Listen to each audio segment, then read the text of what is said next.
কি একটা অবস্থা, সকাল থেকে প্রচুর বৃষ্টি হয়েছে আমরা এলাকাত। বৃষ্টি হওয়ার ফলে দেখানি আমরা পুকুরের পানি একদম লেভেল, এই যে একদম ফারর লেভেল হয়ে গেছে। আর এখানে পুকুরের একটা ডাল আছে, যে ডাল দিয়ে আসলে পানি বাইর হয় একদম।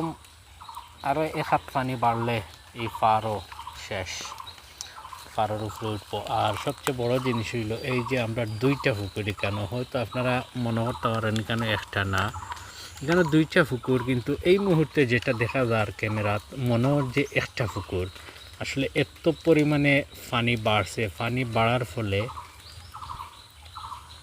এই যে দুইটা পুকুরের মাঝখানে যে একটা বাঁধ আছিল, সেই বাঁধের উপরে আসলে পানি উঠে গেছে, যার কারণে মনে হয় যে এখানে একটা পুকুর।